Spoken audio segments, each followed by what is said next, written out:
Zero fees embedded systems scholarship test ద్వారా 100% free seat సాధించండి. Coding అంటే చాలా మందికి ఒక ఫోబియా ఉంటుంది సార్. అసలు కోడింగే లేకుండా ఆర్టిఫిషియల్ ఇంటెలిజెన్స్ నేర్చుకొని ఏమైనా జాబ్ ఆపర్చునిటీస్ ఉంటాయంటారా? సి ఇప్పుడున్న పరిస్థితుల్లో హ్మ్. ఐటీ ఫీల్డ్‌లోకి ఎంటర్ అయ్యేటప్పుడు ఇప్పుడనే కాదు, ఎప్పుడు కూడా ఒక సాఫ్ట్‌వేర్ ఎంప్లాయీగా ఆర్ ఏఐ ఎంప్లాయీగా మీరు సక్సెస్ అవ్వాలి అంటే ఫస్ట్ ప్రాబ్లమ్ సాల్వింగ్, హ్మ్. Logical thinking okay. And basic coding. ఈ 3 స్కిల్స్ లేకుండా లోపలికి వెళితే హ్మ్. చాలా ప్రాబ్లమ్ ఫేస్ చేస్తారు. ఓకే. ఎందుకంటే ఇప్పుడు అసలు కోడింగ్ లేకుండా ఏఐ టూల్స్ నేర్చుకొని డబ్బులు సంపాదించండి, కోడింగ్ లేకుండా ఏఐ టూల్స్ నేర్చుకొని జాబులు సంపాదించండి అనేది పచ్చి అబద్ధం. అవునా? సో, ఆ ఏఐ టూల్స్ నేర్చుకోవడం వలన హ్మ్. అందరూ నేర్చుకుంటారు కదండీ! ఇప్పుడు సింపుల్ కామన్ సెన్స్. ఇప్పుడు కరెక్ట్. కోడింగ్ లేకుండా ఏఐ టూల్స్ నేర్చుకుంటే అందరూ నేర్చుకుంటారు. హ్మ్. అప్పుడేమవుతుంది? కాంపిటీషన్ పెరిగిపోతుంది. హ్మ్. సో, ఇప్పుడు ఒక ప్లేస్‌మెంట్ ఎలా వస్తుంది? డిమాండ్ అండ్ సప్లైకి సంబంధించింది. అంటే 10 జాబులుంటే ఎంతమంది అప్లై చేస్తున్నారు?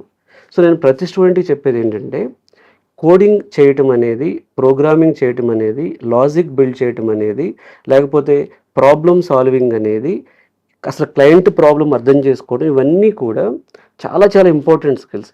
ఇవి వస్తేనే వాళ్ళు కాంప్లెక్స్ ప్రాజెక్ట్స్‌లో పార్ట్ అవ్వగలుగుతారు. హ్మ్. ఇవి వస్తేనే ఎంటర్‌ప్రైజ్ లెవెల్ ప్రాజెక్ట్స్ చేయగలుగుతారు. హ్మ్. ఇవి వస్తేనే వాళ్ళకి మంచి ప్యాకేజ్ వస్తుంది. ఓకే. ఒక మంచి ప్యాకేజ్ తెచ్చుకోవాలన్నా, ఒక మంచి కంపెనీలో ప్లేస్‌మెంట్ తెచ్చుకోవాలన్నా, వాళ్ళు ఖచ్చితంగా ఈ స్కిల్స్ ఇంప్రూవ్ చేసుకోవాలి. హ్మ్. ఎంతసేపు ఐటీ జాబ్ కావాలి, ఏఐలో జాబ్ కావాలి, కోడింగ్ అవాయిడ్ చేయాలి అనేది ఈజీగా అట్రాక్ట్ చేయడానికి వాడే పదాలవి. కానీ ఓకే. నిజం ఏంటి అంటే, కోడింగ్ నేర్చుకోవడం ఈజీ ఇప్పుడు. ఏఐ టూల్స్ వచ్చాక వైబ్ కోడింగ్ అనే కాన్సెప్ట్ వచ్చింది. హ్మ్. అంటే ఇప్పుడు ప్రతిదీ స్క్రాచ్ నుంచి బిల్డ్ చేయక్కర్లేదు. ప్రతిదీ అసలు ఇప్పుడు చాలా చాలా ఈజీ. లాజిక్ బిల్డ్ చేయడం అనేది ఒకప్పుడుతో పోల్చుకొని ఇప్పుడు చాలా ఈజీ. హ్మ్. ప్రతిదీ స్క్రాచ్ నుంచి బిల్డ్ చేయక్కర్లేదు. అంటే ఏఐలో జాబ్ తెచ్చుకోవటానికి ఏఐని వాడుకుంటూ కోడింగ్ చేసి తెచ్చుకోవచ్చు. హ్మ్. ఓకే. సో, ఇది చాలా చిన్న పాయింట్. ఇది వదిలిపెట్టేసేసి చాలామంది స్టూడెంట్స్ ఏం చేస్తారంటే, మాకు కోడింగ్ వద్దు, మాకు ప్రోగ్రామింగ్ వద్దు, ఐటీ జాబ్ కావాలి.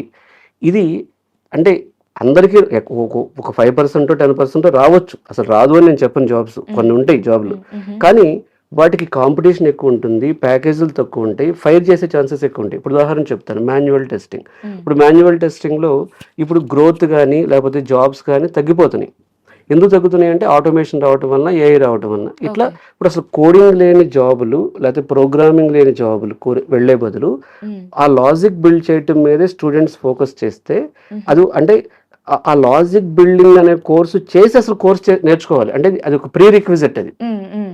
అది చేయకుండా డైరెక్ట్‌గా ఏం చేస్తారంటే టూల్ నేర్చుకుందాం, కోడింగ్ లేకుండా టూల్ నేర్చుకుందాం, కోడింగ్ లేకుండా ఏఐ టూల్ నేర్చుకుందాం. హ్మ్. అసలు కోడింగ్ లేకుండా, ప్రోగ్రామింగ్ లేకుండా, లాజిక్ బిల్డ్ చేయటం రాకుండా మీరు ఐటీలో లాంగ్ టర్మ్ కెరీర్ ఎక్స్‌పెక్ట్ చేస్తుంటే ఖచ్చితంగా రోజు భయపడుతూ జాబ్ చేయాలి. అది fact. Yeah! Nice sir. Thank you so much sir. Thank you.